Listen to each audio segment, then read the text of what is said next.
Voilà. Donc, d'abord, je tiens à vous remercier, à remercier Paul et Claude Palaponaris pour m'avoir invité à présenter ici. Et je suis sûrement dans l'Assemblée celui qui connaît le moins bien Jean-Pierre Poitou, puisque je l'ai connu en, je crois, 1998, 1999, donc voilà, assez tardivement. Et ensuite, la distance. Moi, j'ai habité pendant 4 ans en Chine. Après l'avoir connu, j'ai habité 4 ans en Chine et puis au Liban. Et je me suis beaucoup baladé dans le Moyen-Orient et dans les pays sud de la Méditerranée pour mes travaux. Et avant, j'ai passé 10 ans en Amérique latine. Donc, la distance a fait en sorte que j'ai beaucoup interagi avec lui à des moments précis, mais pas disons, avec la même intimité que vous avez présentée et qui est tout à fait fascinante. Et je vous remercie, c'était fascinant. Donc, juste un mot, je rencontre sur moi par rapport à Jean-Pierre Poitou et pourquoi c'est moi qui présente ce truc. Je devais le faire avec Dominique Vinck, je vais vous en parler tout de suite après. J'ai connu Jean-Pierre Poitou en revenant d'Amérique latine où on a travaillé pendant 15 ans en fait sur un projet qui était d'étudier les apprentissages technologiques dans les entreprises. Donc c'est tout à fait le genre de sujet qui passionnait Jean-Pierre. Et on avait élaboré une petite théorie, notamment à la suite d'un article que j'ai pondu avec Daniel Villavicencio, qui avait fait sa thèse sur l'installation des entreprises Danone, des usines Danone au Mexique. Et moi, j'avais travaillé sur l'industrie chimique au Venezuela et ensuite au Mexique, en coordonnant deux équipes de recherche sur les modes d'acquisition des technologies par les entreprises. Et donc, la petite théorie, elle disait qu'en gros, l'apprentissage technologique d'une entreprise est en fait lié aux ateliers dans l'entreprise, non pas à l'entreprise globalement, qu'elle est cumulative dans le temps, c'est quelque chose qui était très important dans la démarche de Jean-Pierre, qu'elle est surtout, alors on employait le terme espagnol, idiosyncratique, c'est-à-dire chaque entreprise, chaque groupe même au sein des entreprises apprend et utilise de manière différente, même si c'est le même produit, la même technologie, le même marché. En fait, la diversité des formes d'apprentissage est tout à fait étonnante et c'est quelque chose qui est totalement occulté par les travaux d'économie parce que justement, on cherche des entités qui soient explicatives. Et là, il y a quelque chose sur lequel on avait beaucoup discuté.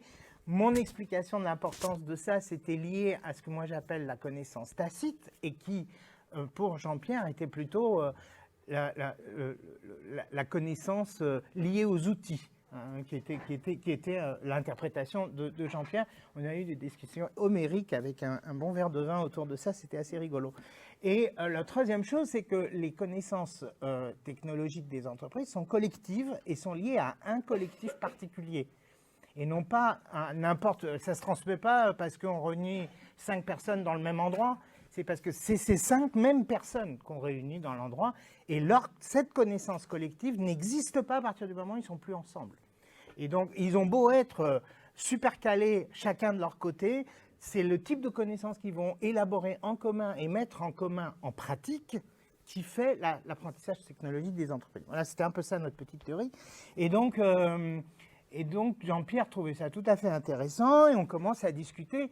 La personne qui nous a mis en contact, en fait, c'est un sociologue du travail parce que c'est une époque aussi où je crois Jean-Pierre avait rencontré beaucoup de sociologues du travail à la fin des années 90 et qui allait bien au-delà de ses contacts avec la psychologie. Je crois que c'est un moment justement où il se cherche sur d'autres terrains. Et c'est aussi le moment où il décide que le Rouzic va occuper la moitié de son temps et la moitié de son temps va être la science.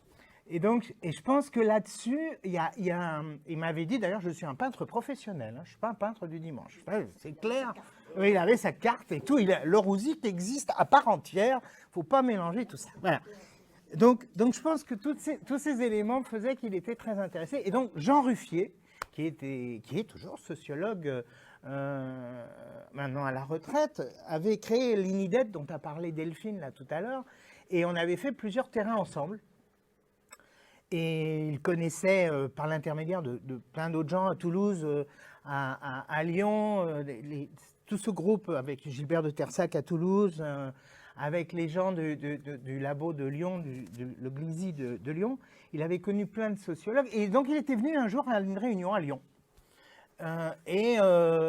C'est une réunion à laquelle j'ai dit à peu près ce que je viens de dire là tout à l'heure, c'est-à-dire l'apprentissage technologique des entreprises, etc. Et donc, on a commencé à discuter à ce moment-là. Et le dada de Jean Ruffier, c'était un truc qui s'appelle l'efficience technique. Qu'est-ce que c'est que l'efficience technique? En gros, l'efficience technique pour Jean Ruffier, c'est un peu la même chose que ce que je raconte avec l'apprentissage et ce que développe en fait Jean-Pierre quand il parle de la psychologie ou la psychosociologie du travail dans la pratique.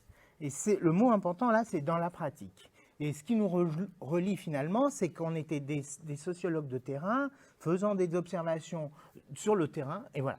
Donc je crois que toutes ces choses font qu'on n'était pas du tout cognitiviste, on s'en foutait complètement comment les gens y pensent. Pour nous, ça n'a aucune espèce d'importance. Je crois que Jean-Pierre aussi disait que c'était important pour débattre, mais pas du tout pour étudier comment se font les choses, comment se fabriquent les choses et comment elles viennent à être ce qu'elles sont.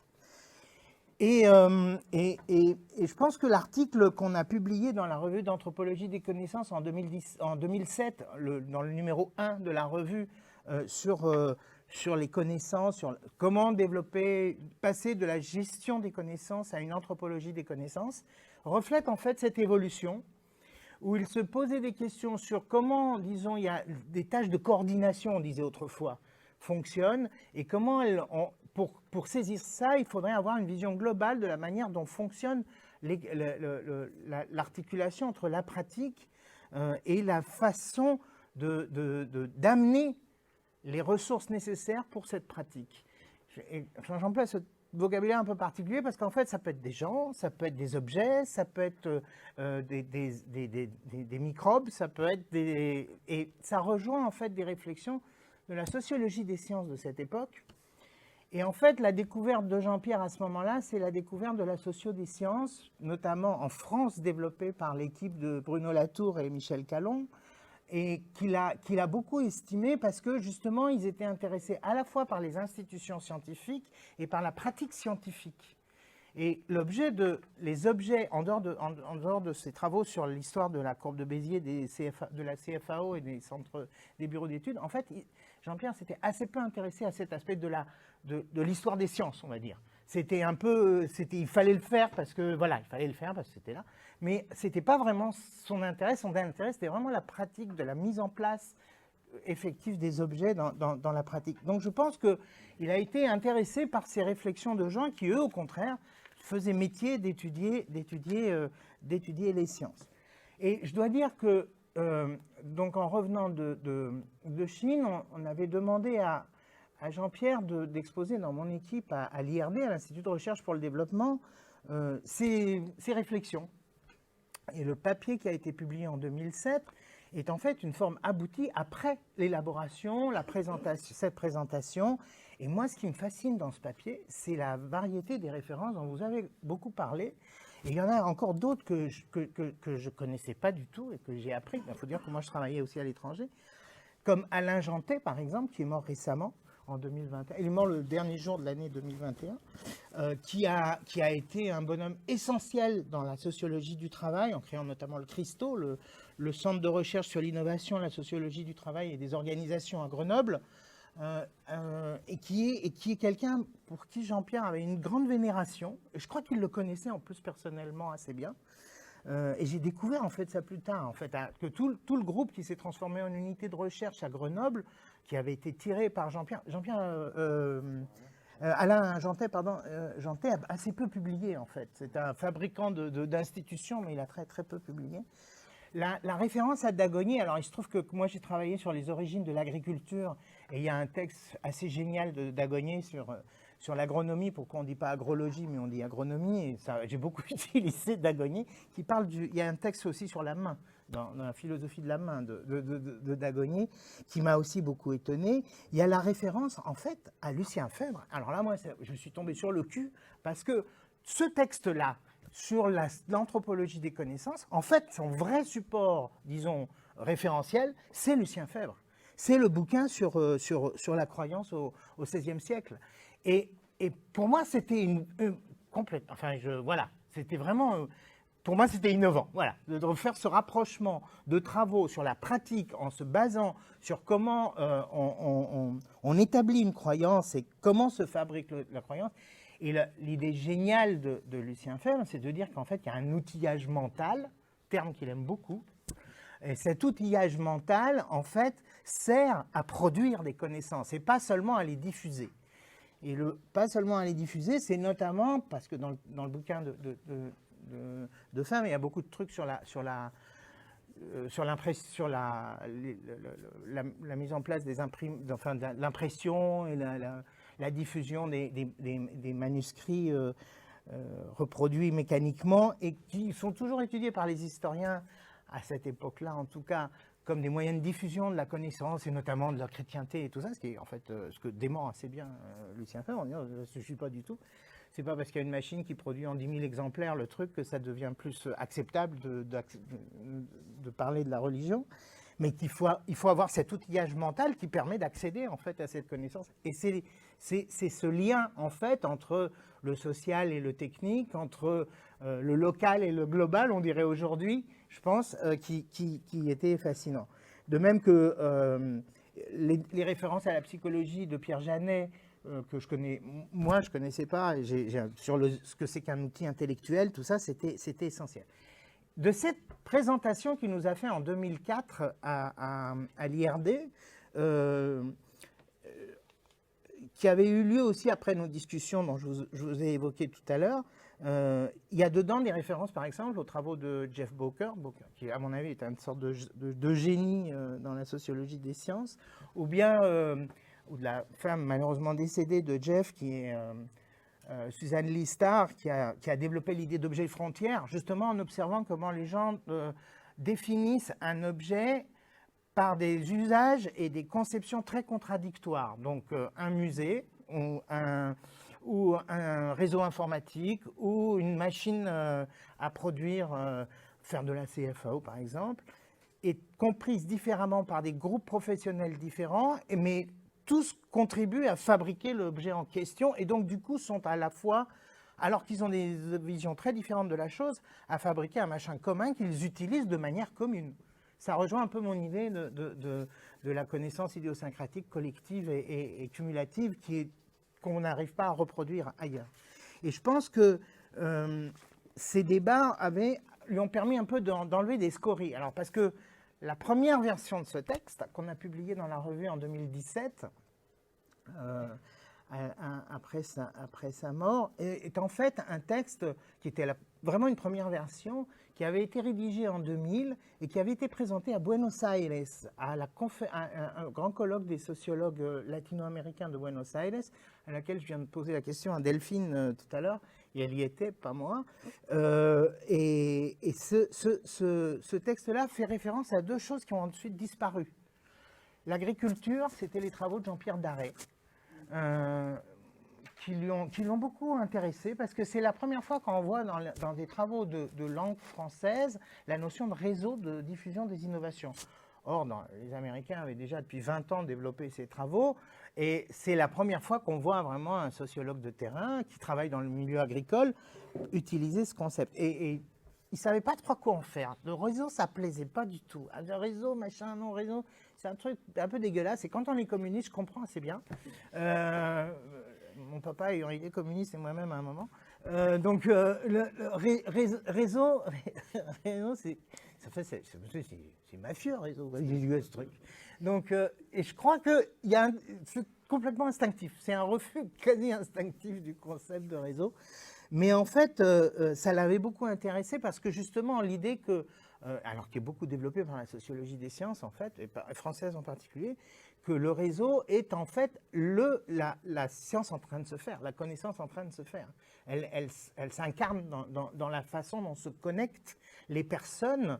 Donc, au-delà justement du groupe qu'on étudie quand on est un sociologue du travail ou un psychologue ergonome du travail, c'est au-delà du groupe, comment on va au-delà, et l'extension du réseau n'est pas du tout une chose facile à analyser et d'ailleurs donne lieu à des travaux de mathématiques assez fascinants. Et l'autre chose qu'il y a comme référence, c'est sa fameuse méthode, là, ça s'appelait comment, 3M 3D, voilà, 3D, qu'il n'a pas vraiment développé jamais, mais il y avait dedans, c'était un cours, il aurait fait ça 10 ans après, ça serait un MOOC aujourd'hui, la méthode 3D. C'est une façon d'enseigner ces différentes idées d'une manière qui utilise le terrain. L'autre chose fascinante qui nous a rapprochés beaucoup, pas seulement moi, c'est le travail de terrain.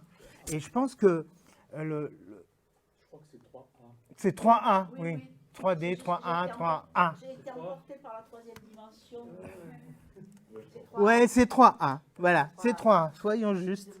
Et effectivement, et ça disparaît en fait dans la version aboutie, on va dire, de ce texte, dont tu vas parler tout à l'heure, donc je ne vais pas en dire beaucoup plus. Sa réflexion, donc, était d'une extrême originalité, et on se trouve en 2004, au colloque de l'association, la ISLF, c'est l'Association internationale des sociologues de langue française, à Tours, cette année-là.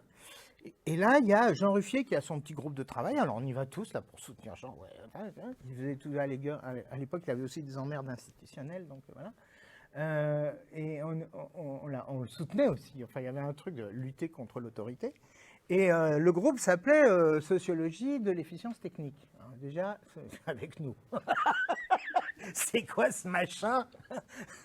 On était 6 ou 7, j'exagère un petit peu, mais en gros, c'était le réseau de, c'est le cas de le dire, de Jean Ruffier qui s'appelait donc INIDET, Institut international de développement des technologies. Et Jean-Pierre s'était joint à ce groupe, et c'est parce que c'était assez intéressant. Alors, il y avait des Argentins, des Chinois, des Italiens, toutes sortes de nationalités, et on débattait justement de comment faire des travaux de terrain à l'international. Et l'idée, c'était surtout de toujours garder le caractère comparatif. Donc ça, c'est en 2004. Et dans cette rencontre, il y a aussi Dominique Vin qui, dans la salle d'à côté, il a 250 personnes, lui, par contre. Et alors que moi, on devait être 20. Et en fait, il fait partie de la coordination, je crois, du groupe de travail de sociologie des sciences au sein de l'association. Et Dominique est quelqu'un de très organisé. C'est vraiment dommage qu'il n'ait pas pu venir. Et il nous aurait montré, il nous aurait expliqué aussi comment lui, personnellement, il avait connu Jean-Pierre. Et en revenant de Chine, moi j'avais déjà discuté avec Jean-Pierre en Chine, puisqu'on s'était vu quand même pendant pratiquement 24 heures sur 24, pendant 2 semaines, ou une semaine et demie. Et j'avais dit, ouais, moi j'aimerais bien qu'on crée quand même une revue de langue française, de socio des sciences, qui soit aussi un peu plus large, pas que de la sociologie des sciences, parce qu'on n'en est pas suffisamment nombreux en France, quoi, en tout cas, et même dans le monde francophone. J'avais vu comme ça, ouais, et puis voilà, ça serait intéressant, ça nous permettrait de faire venir nos collègues d'Afrique, d'Asie et d'Amérique latine avec qui on bosse, voilà, ça. Idée qui, lui, il était déjà à la recherche de quelqu'un. D'ailleurs, il m'avait dit, ça serait bien que la revue, ce qui était publié déjà par les éditions RS, ouais, c'est ça. Donc, et les derniers numéros de la... Oui, d'ailleurs, je les ai retrouvés là. Les derniers numéros de Technologie, idéologie, pratique, qui donc sont sous-titrés Revue d'anthropologie des connaissances, comme vous l'avez mentionné, c'est le travail et la pensée dans l'Antiquité classique, le geste technique, l'apprentissage. Alors, c'est un numéro justement de Daniel Villavicencio, avec qui je bossais, la mémoire de la technique, la mémoire et la technique, les qualifications, et puis les experts dans l'agriculture, c'est qui doit être le dernier numéro, qui est avec Jean-Pierre Daré en éditeur du numéro. Et donc, il me dit, voilà, où c'était le premier de cette série, je ne me souviens plus. Et donc, il y a ce capital, puis il y a ce titre génial, et qui correspond exactement à ce qu'on veut faire. Alors lui, il nous dit, oui, en plus, bon, il y a un vrai projet scientifique qui consiste, comme il disait, un champ plus large qu'on peut appeler l'anthropologie des connaissances. Cette dernière, à travers l'étude des outils et méthodes employés à la gestion des biens et moyens intellectuels mis en œuvre dans la production, cherche à comprendre les fonctionnements mentaux humains. En d'autres termes, elle élabore une théorie de la pensée comme gestion des connaissances grâce à l'étude de la production comme activité cognitive. Eh ben, on n'était pas du tout d'accord avec cette définition. La chose la plus intéressante, c'est qu'en fait, oui, il y a ça, mais il y avait aussi l'aspect qui intéressait beaucoup plus les sociologues des sciences, de la science en train de se faire. Comment est-ce qu'on observe, non pas la science racontée dans les bouquins et a posteriori, mais celle qui est vraiment en train de se faire? Comment se font les connexions entre les microbes et les scientifiques et comment ils deviennent alliés contre d'autres scientifiques quand ils cherchent à défendre leur position? Et nous, on était intéressés par ces rencontres, disons, scientifiques et le contexte social et d'avoir des gens qui travaillent là-dessus. Dominique Vin, qui était professeur déjà à Grenoble, dans le fameux Christo, qui a été créé par Jean Tet. Et Dominique avait des étudiants, donc, parce qu'il était professeur, lui, pas comme nous qui faisions de la recherche de terrain. Beaucoup d'étudiants qui, en 2004 et un peu après, avaient présenté dans la réunion de Grenoble de ce fameux groupe de sociologie du travail, 2 ans plus tard, donc ça doit être 2006, ouais, c'est ça. En 2006, à Grenoble, présentent les travaux qui vont donner lieu à leur thèse ou qui sont issus de leur thèse, qui sera le numéro 1 de la revue d'anthropologie des connaissances, en gros. Donc là, on se rencontre en 2004. Alors, il y a Dominique, il y a ma pauvre, il y a Jean-Pierre et il y a Jean Ruffier. Non, une revue, tout ça, ça ne l'intéressait pas du tout. Et Jean-Pierre nous parle aussi de... Il y a Michel Grossetti, qui est aussi un sociologue de terrain avec qui on a beaucoup bossé. Et plus tard, quelques mois après, on se met d'accord pour essayer de fonder la revue ensemble. Et Jean-Pierre dit, j'ai en plus un pactole de 5 000 €. Et avec ça, on va pouvoir financer les premiers numéros de la revue.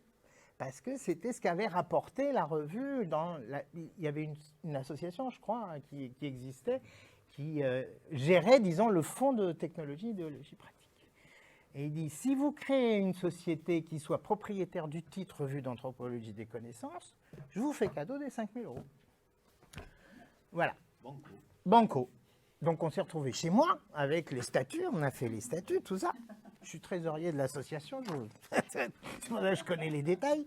Et donc l'association n'a qu'une seule fonction, produire la revue d'anthropologie des connaissances. Et se réunit difficilement une fois par an, parce que c'est très compliqué de réunir les gens, mais par contre fait fonctionner la revue. Et le comité de rédaction de la revue, au début, c'était le conseil d'administration de cette association, composé donc de Jean-Pierre Poitou, qui a démissionné tout de suite, puisqu'en fait, dès que la revue a fonctionné, il a participé à la première réunion du comité de rédaction, puis ensuite il a dit non, tout ça, c'est plus pour moi, je suis à la retraite, j'ai d'autres intérêts, et de toute façon, vous allez vous en sortir beaucoup mieux. On a créé donc les statuts, on a déposé les statuts, on a fait appel à quelques collègues, on a vu apparaître des gens qu'on ne connaissait pas du tout. Et donc, on a constitué le premier comité de rédaction en fin 2006, avec déjà un bon paquet d'articles qui étaient prêts à être publiés, quasiment prêts à être publiés parce qu'ils avaient été présentés, avec des auteurs tous de moins de 30 ans, qui remplissaient trois conditions. D'abord, d'être irréprochables scientifiquement. Et alors ça, c'était important pour nous, et ça nous différenciait quand même d'une revue militante. On voulait être une vraie revue académique au sens propre, c'est-à-dire qu'en fait, les étudiants puissent utiliser leurs articles pour leur qualification, pour leur concours, pour leur recrutement. C'était ça quand même l'objectif. Donc il fallait que la revue soit absolument nickel sur les méthodes. Donc c'est double évaluation. En fait, un article aujourd'hui, quand il sort dans la revue, est lu par 5 personnes, 2 auteurs anonymes, minimalement 2 reviewers anonymes, 2 reviewers internes, membres du comité de rédaction, et la version bis, on n'a jamais, je crois, accepté un papier en première version, jamais, en 15 ans. Donc, je pense qu'en fait, on emmerde tellement les pauvres gens que, voilà, c'est relu, etc. Parce qu'entre autres, nous, on avait une grande peur. Il faut se souvenir que fin des années 90, il y avait une attaque mortelle scientistes, je les appelle comme ça, qui sont en fait des gens plutôt de gauche, plutôt physiciens, contre ce qu'ils appelaient les relativistes. Et on s'est retrouvé dans des guerres quand même, ça s'est appelé en anglais les Science Wars, les guerres de sciences. Et nous, issus du champ sciences, technologies, société, on était en plein dedans dans la tourmente. Bruno Latour venait de perdre son poste à l'Université de Columbia. On nous accusait de dévaloriser le travail des scientifiques en montrant à quel point ils manipulent les sciences et tout ça. Et quand on essayait d'expliquer des trucs aussi simples que la science, c'est avant tout une pratique, et cette pratique, elle est liée aux objets qu'on manipule. Et donc, pour les écologistes, par exemple, ça peut être des oiseaux, le sol, les vers de terre, je ne sais quoi. Et en fait, la pratique qu'on a vis-à-vis de ça, et aussi avec les autres humains qui travaillent avec vous, font partie intégrante de la conception de la science et de comment on la fait évoluer. Dire ça à l'époque, c'était sacrilège. Il a fallu attendre 20 ans avant que ça soit accepté. Et aujourd'hui, c'est accepté, mais il faut savoir que c'était accepté. Et je pense que la revue d'anthropologie des connaissances a fortement contribué à diffuser ça dans le monde francophone, qui était particulièrement fermé par rapport à tous ces débats. Et l'accusation de relative... Moi, j'ai eu des gros emmerdes avec des ambassades, par exemple. On me dit, ah, mais vous êtes un relativiste, ou on ne va pas vous donner un rond pour vos travaux. C'est quoi ces histoires? Donc, voilà.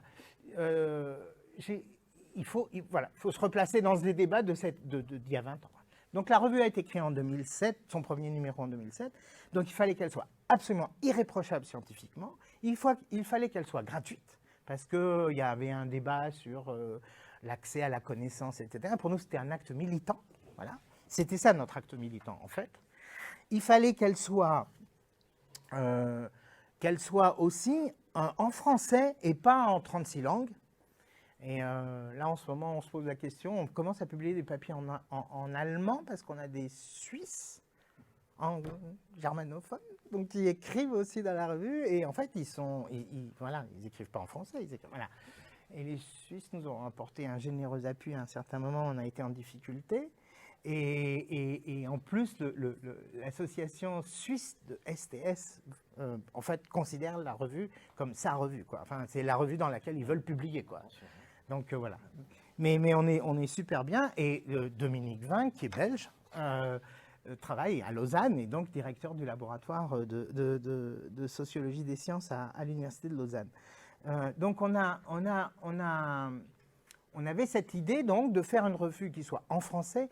Et ça a été un peu ce qui nous a aussi permis de survivre, parce qu'en fait, il y en a des très très bonnes, des revues de sociologie des sciences. De ne pas être sur la sociologie des sciences, justement, mais d'être sur un champ beaucoup plus large. Et c'est ça qui plaisait bien à Jean-Pierre, d'être sur un champ beaucoup plus large, où on parlait de sujets divers et variés. Donc, ça peut être... les dauphins. Dans le dernier numéro, il y a des trucs sur les dauphins, sur comment on mesure la valeur économique d'une vague, sur...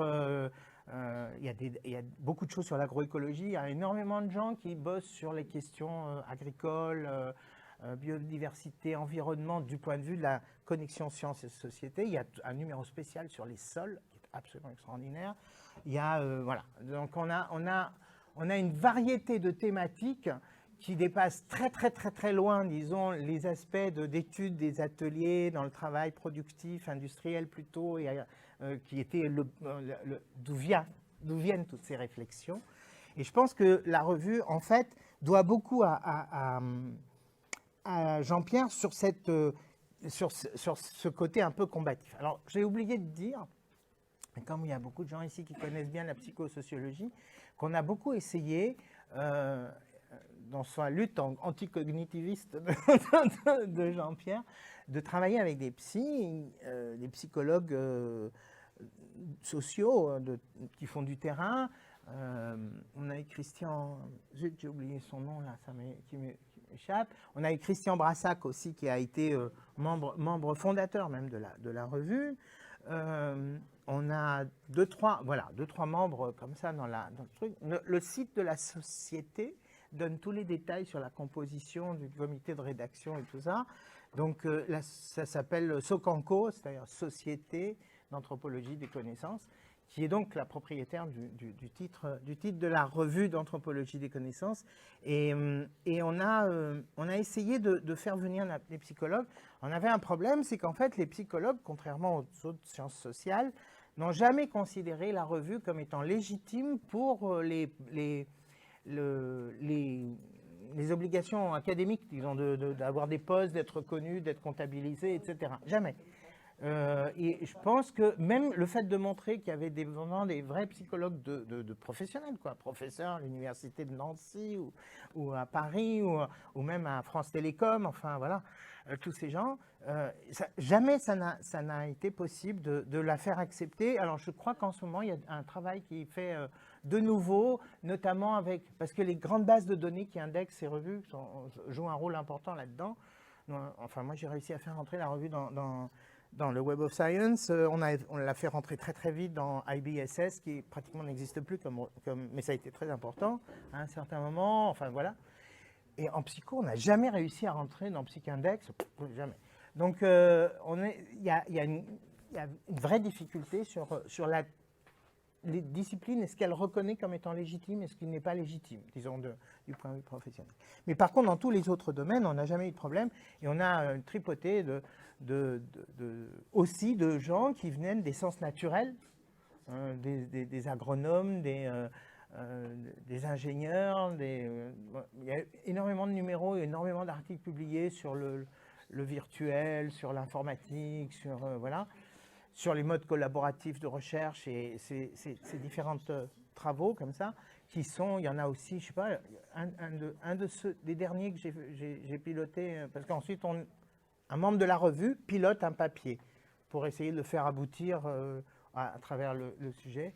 Donc, et si tu vas sur SOCANCO, tu auras tout là, ouais, sur le site. Ouais, et ça. Alors maintenant, la revue se trouve sur le portail. Pendant 12 ans, elle a été sur le portail Kern. Donc les anciens numéros sont encore sur le portail Kern. Et maintenant, ils sont sur le portail Open Edition, qui est donc là, si tu cliques sur Société d'anthropologie des connaissances, là, voilà, là, tu vas aller sur le site de la société. Voilà. Donc, il y a composition du comité de rédaction. Voilà. Et vous voyez la variété des membres, donc Ashwin Perbay en sociologue et Céline Grandjou qui travaille à Grenoble sur l'environnement, Soraya Boudia qui est une historienne des sciences qui travaille sur les systèmes de la pollution et tout ça, David Ponty qui justement nous a rejoint dès le premier numéro, qui est un sociologue qui travaille sur les formes d'écriture de la sociologie comparée à la physique pendant longtemps, Antoine Doré qui est un sociologue de l'INRA, Caroline Dachary qui est à Toulouse, je crois qu'elle va en sortir. Et donc on a des gens, Marc Barbier qui est le président actuel de la société, Tiziana Beltram, une ethnologue qui a travaillé sur les musées, etc. Donc vous voyez, alors dans les psychologues justement, Béatrice Cahour qui a été à l'ENST à France Télécom, là, et c'est à peu près tout je crois en psy. Un autre psychologue, c'est Julien Guy. Ah ouais, il y a Julien Guy Bourdinge qui travaille à l'université de Genève et qui est un vrai psychologue de psychologie sociale, voilà. Donc, comme vous voyez, la composition est très vaste et en fait, c'est des gens très jeunes, donc je vais probablement en sortir dans pas longtemps. Dominique est une bête de travail, Dominique Vin, qui est une bête de travail qui organise les comités de rédaction comme personne ne sait le faire. Et il est d'accord pour continuer à faire le travail d'édition de base, hein, parce qu'il y a beaucoup d'huile de coude et on a beaucoup donné pour cette revue en travaillant sans compter nos heures et sans dormir dans certaines nuits. Donc voilà. Voilà, c'est 4 numéros par an, il y a une quinzaine d'articles par numéro, c'est une grosse revue. C'est une grosse revue. Alors, quand elle était sur Kern, on avait des chiffres comparables avec, je sais pas, on était plus cité que la revue française de sociologie ou que Sociologie du travail, qui est le top du top en France dans les revues scientifiques. Maintenant qu'on est passé Open Edition, les DOI ont changé, c'est un chaos, parce qu'on n'a pas de version papier. On a essayé les 7 premiers volumes, pardon, donc les 7 premières années, de faire une version imprimée, papier, pour les bibliothèques notamment, pour des gens qui auraient voulu avoir les numéros. Ça ne marche pas du tout. Ça marche pas du tout, et en fait, tout le monde maintenant achète les articles à l'article, hein, donc quand c'est à l'achat. Et sur le site Open Edition, on est totalement ouvert sur la version HTML comme ça. L'article, on peut accéder. Le PDF est payant. Donc, et ça nous permet de financer un petit peu. Ça coûte quand même assez cher. Donc, ce truc. Voilà, vous connaissez à peu près la pratique de la chose et un peu son origine. Je voudrais ajouter que, un petit mot sur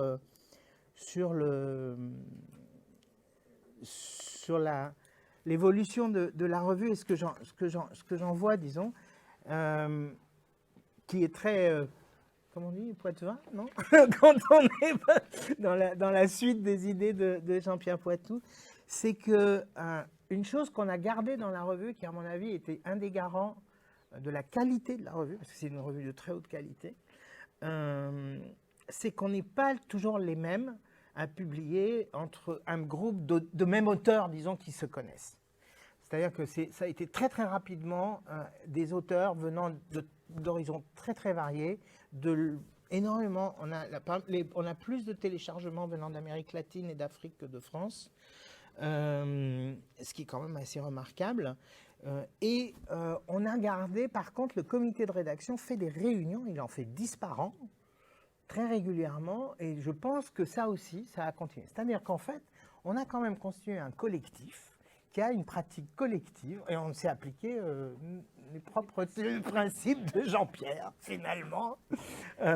Donc, de se réunir toujours, de ne jamais perdre cette occasion, parce que finalement, le débat idéologique, disons, se fait article par article, mais des fois, il est très définitif.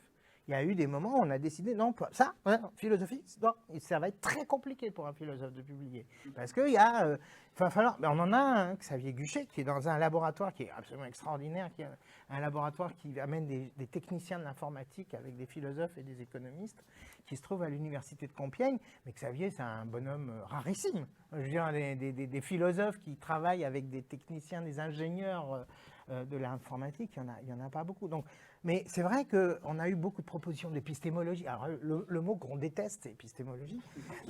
Et en fait, parce que, et ça c'est une vieille lutte que Bruno Latour avait quand il a commencé ses travaux au début des années 80, en fait, notre grand ennemi, ça a été quand même longtemps l'épistémologie, parce que ce qu'on montrait, c'est que la science, c'est pas de l'épistémologie, c'est de la pratique. C'est de la pratique avec des vrais objets, avec des vraies ressources, avec des vraies équipes de recherche, avec des vrais participants, et que ça, c'est pas dans l'épistémologie et les règles de ce qui est scientifique et de ce qui ne l'est pas. Voilà. Donc... Bravo.